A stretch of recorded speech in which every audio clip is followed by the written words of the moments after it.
Arsenal have knocked Real Madrid out of the Champions League. Yes, you heard it right. Arsenal have knocked Real Madrid out of the Champions League. You want it in French? Le Real Madrid a été éliminé de la Ligue des Champions. Real Madrid scheidet aus der Champions League aus, if you want it in German. Real Madrid sind nicht mehr in the Champions League. You want it in Dutch? I can give it to you in Spanish as well. El Real Madrid fuera de la Champions. Vinicius fuera de la Champions. Kylian Mbappé fuera de la Champions. Rodrigo fuera de la Champions. Jude Bellingham fuera de la Champions. We're going to talk about these guys. We're going to dissect this performance and we're going to dissect this game properly. Make sure you leave a like, make sure you comment, subscribe. It's road to 20k. We are going to talk about this shambolic Real Madrid performance, but also we're going to talk about this fantastic Arsenal performance. I can't lie, I did want to merge the Bayern game against Inter Milan, but they were so poor as well. So I don't think I'm even going to include them in this. Actually, I might do towards the end. But anyway, let's get into the first game. Arsenal win against Real Madrid. Real Madrid 1, Arsenal 2 is the final score. Arsenal win 5-1 on aggregate. And I can't say that this is not deserved, because it fully is. My friends, this Arsenal performance will be remembered, not just by Arsenal fans, but it will be remembered by everyone. You know, remember what I said in the first leg, or after the first leg? I said, those two Declan Rice free kicks, they're going to wheel them up. They're going to show them again in 20 years to come. When they do a Champions League nostalgia show, they're going to show them exact goals. And also, they're going to show this performance that Arsenal put in tonight. Now, don't get me wrong. It's all about Arsenal tonight. But we have to start with this beyond poor performance from Real Madrid. Started off the game exactly how I expected them to.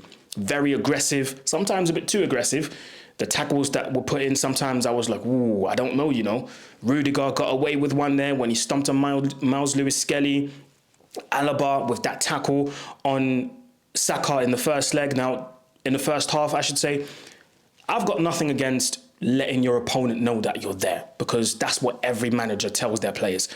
He tells their players, listen, first few minutes, first duel, let them know you're there. That's absolutely fine. It happens all across the board, any level of football. But what Real Madrid were doing, they weren't trying to bully Arsenal. They were trying to destroy them, like physically, literally harm them with some of the tackles that they were putting in. But one thing I have to commend Arsenal for is that they kept their cool. Do you know, bro, anyone that's played football before, and again, at any level, you will know that when certain tackles are being executed by, or when certain tackles are being put in by certain players against your own teammate, it's very easy to lose your head. If that was me, I'm not even going to lie, because when I play, sometimes I'm a hothead. I have to be honest. If that was me on the pitch and someone puts in a tackle the same way Alaba put in that tackle against Saka in the first half, I'm losing my head. I'm going to be honest. I'm losing my head, because what goes through your mind to be putting in that type of tackle? What, are you trying to injure him again? He just came back from an injury. So I have to commend Arsenal for keeping their cool and not giving in to any sort of provocation, not giving in to any sort of, you know, being drawn out, and none of that. And the proof of that was towards the end of the game when Thomas Partey picked up a yellow card and Rice ran over to him and said, listen, stay calm.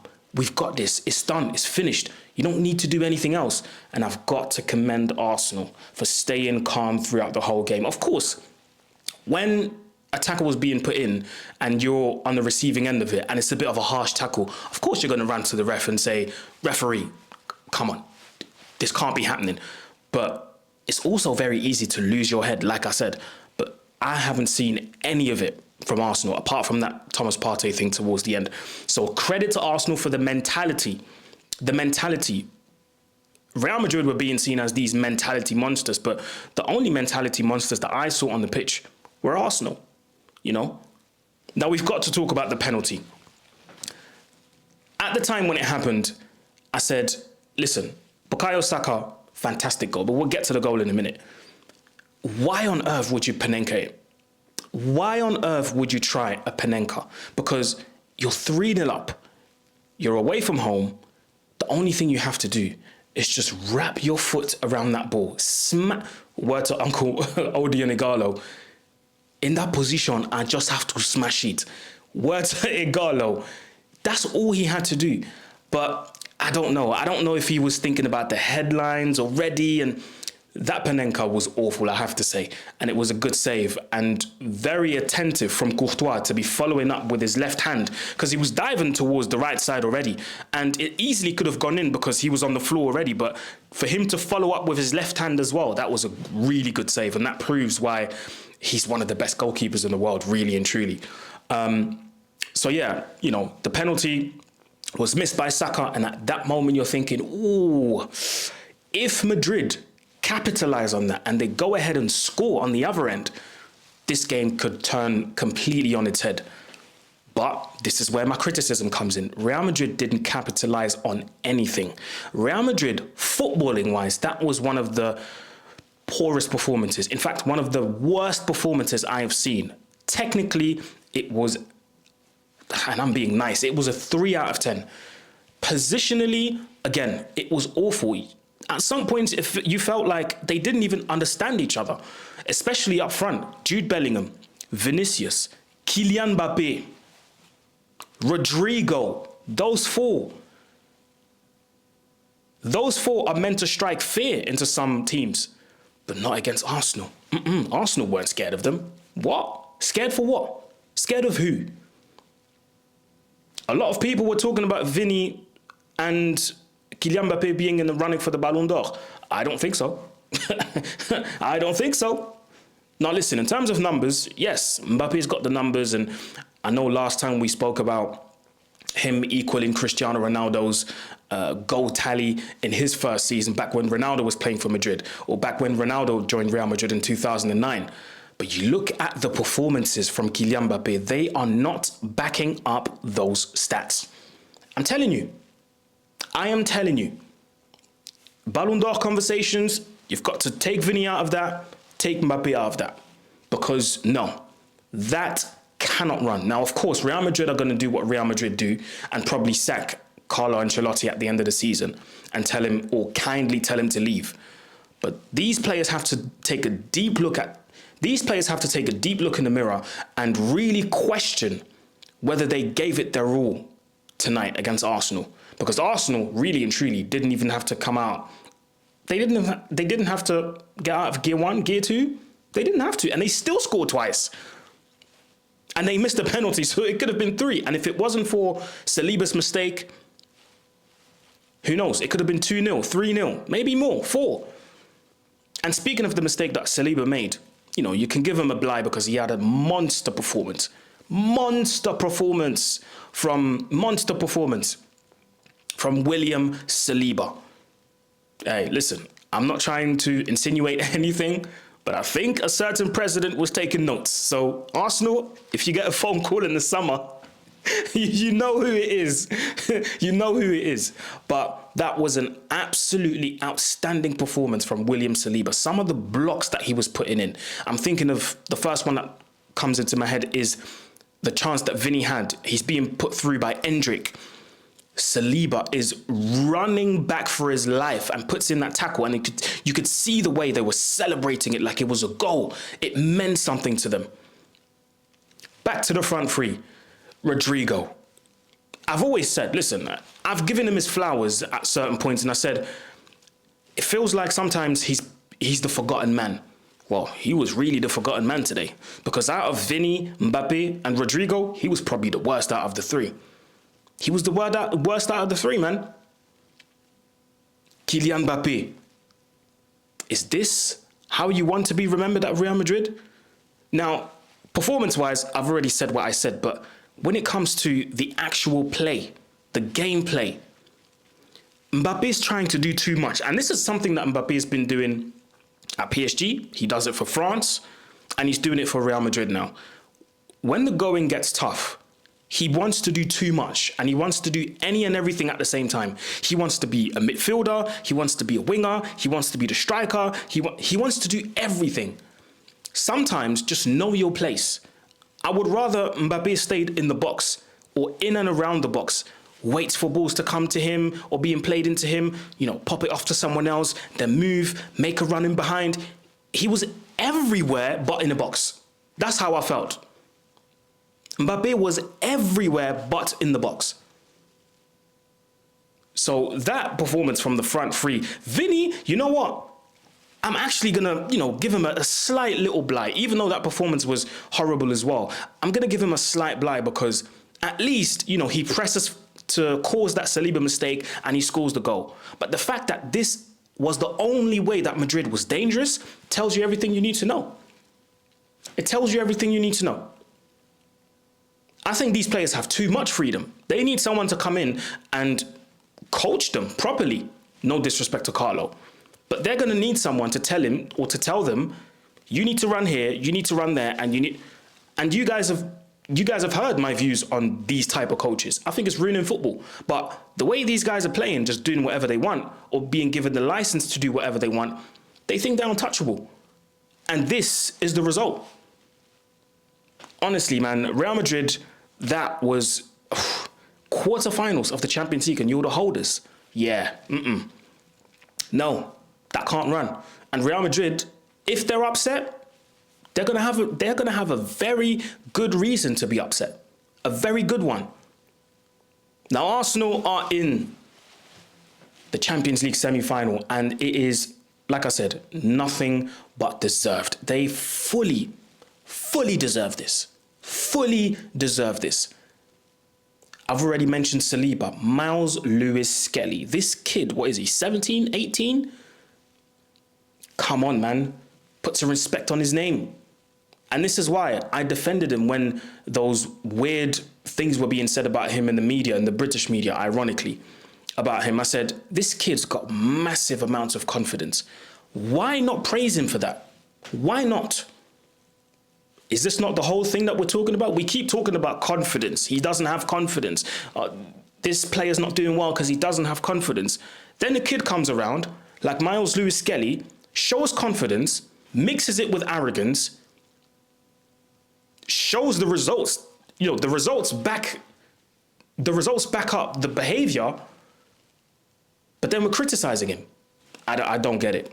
I honestly do not get it. I like Miles Lewis Skelly. Those are the type of players that I would want at my club for Man United. Do you know what I mean? The arrogance, the performances back it up. The confidence, the performances back it up. I don't see why people dislike Miles Lewis Skelly, because I don't. I definitely don't. Martin Odegaard goes back to his old backyard and shows them what a real number 10 looks like. Today, on that pitch, there was one real number 10, and that was Odegaard. Sometimes in the second half, he was even taking the mick. He was even taking the mick. Yo, listen. He was taking the mick with them, man. As comfortable as ever. Silk touch. Madrid couldn't deal with him today. And listen, I know Marino's there, Mr. Internal Solutions. He did his thing. Gabriel Martinelli did his thing. Got the goal in the end to seal the deal. But I can't finish off this video without talking about the main man himself. Bukayo Saka. Now listen, people know me. I've got my differences with Arsenal and Arsenal fans. But today, listen, Bukayo Saka, you have just put your name in the same conversation with some of the best we've seen in Champions League history. For him to be missing that penalty and trying a Panenka, but then he goes on to score with a chip again. That's poetic, bro. That is poetic stuff. David Alaba couldn't deal with him today.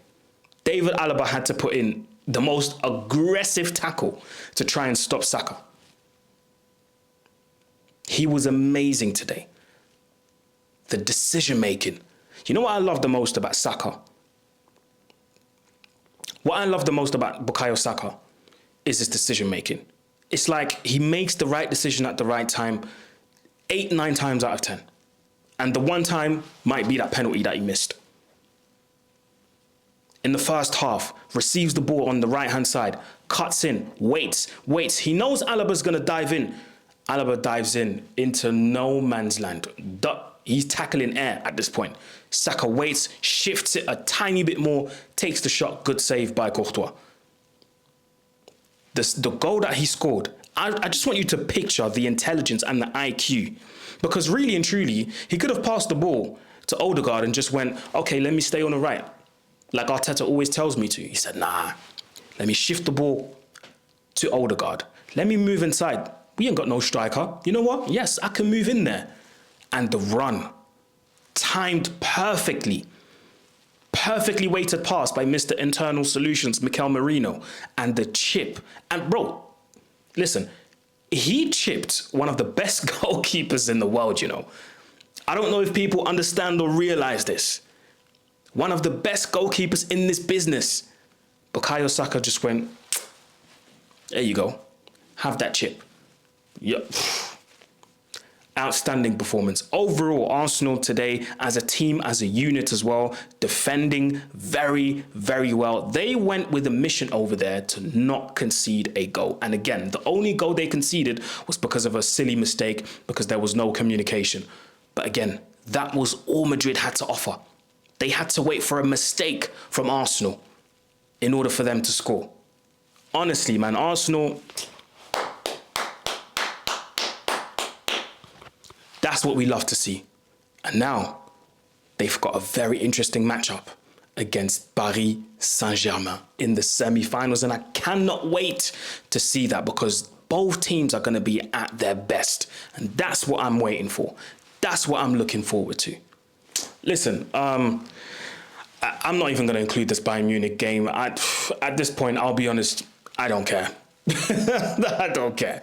But listen, guys, you know what to do. Like, share, comment, subscribe.